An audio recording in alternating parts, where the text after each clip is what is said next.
Timur Tengah kembali berada dalam pusaran ketegangan global yang semakin memanas. Konflik yang telah lama membayangi kawasan ini kini mencapai titik kritis, dengan serangan beruntun yang mengguncang Laut Merah, Israel, dan kapal-kapal Amerika di jalur perdagangan internasional. Pemicunya adalah eskalasi konflik di Gaza yang memicu gelombang kemarahan di dunia Arab. Namun, yang paling mengejutkan adalah aksi kelompok bersenjata Houthi dari Yaman. Dengan kekuatan militer yang tampaknya semakin berkembang, mereka meluncurkan rudal balistik dan drone kamikaze dengan target Tel Aviv, pusat ekonomi dan pemerintahan Israel, serta kapal-kapal logistik Amerika Serikat di perairan internasional. Serangan ini menimbulkan berbagai pertanyaan besar. Apakah Houthi benar-benar telah mencapai kapabilitas militer yang mampu mengguncang kekuatan besar seperti Israel dan Amerika? Apa motif utama di balik eskalasi ini?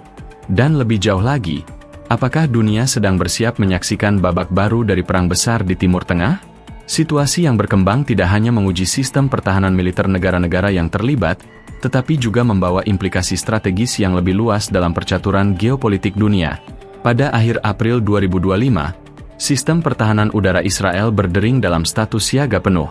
Puluhan rudal balistik jarak menengah yang diklaim sebagai Burkan 2H dan Quds 3 diluncurkan dari wilayah Yaman Utara yang dikuasai Houthi. Target utamanya adalah kawasan metropolitan Tel Aviv dan pusat-pusat militer di Israel Tengah. Militer Israel atau IDF bergerak cepat.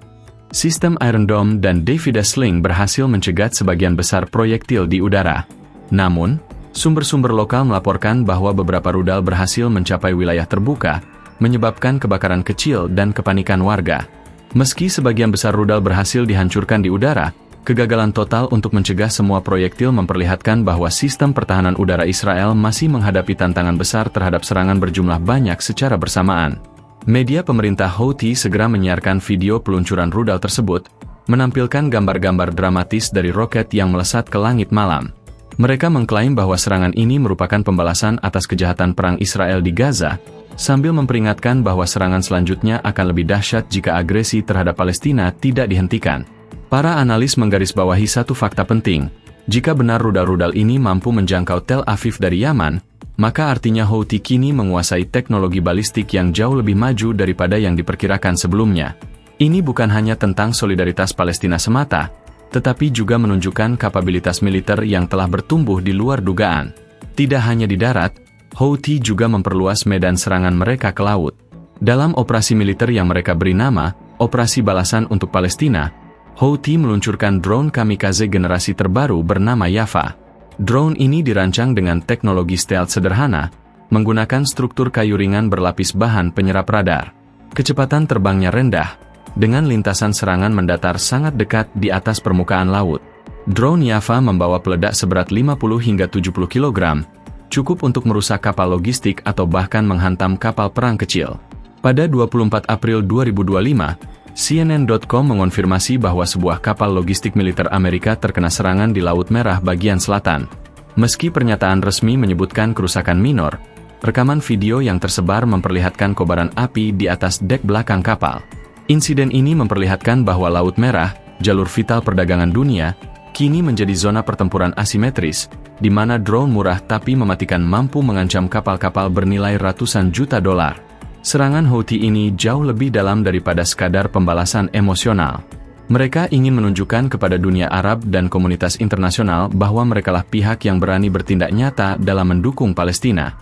Dengan serangan ke Tel Aviv dan kapal Amerika, Houthi mencoba mengangkat citra mereka sebagai kekuatan militer regional yang patut diperhitungkan, bukan lagi sekadar kelompok pemberontak lokal.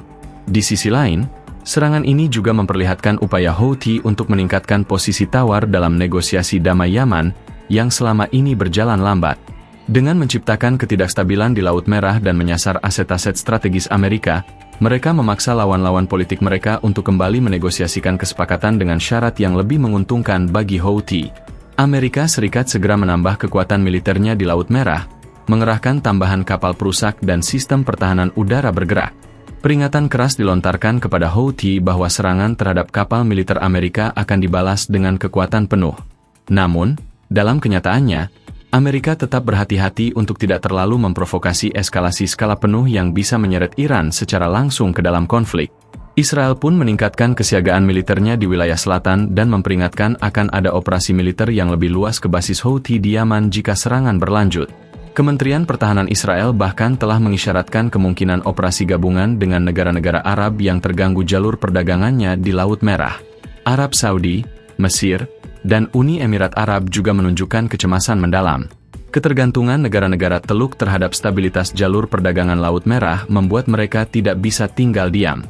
Namun, mereka juga khawatir bahwa intervensi militer terbuka ke Yaman akan menggagalkan upaya rekonsiliasi damai yang sudah dibangun dengan susah payah.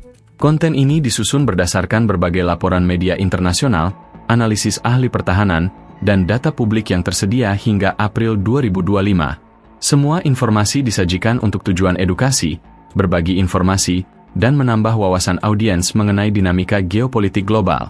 Tidak ada niat untuk memprovokasi, memihak, atau membenarkan tindakan kekerasan dari pihak manapun.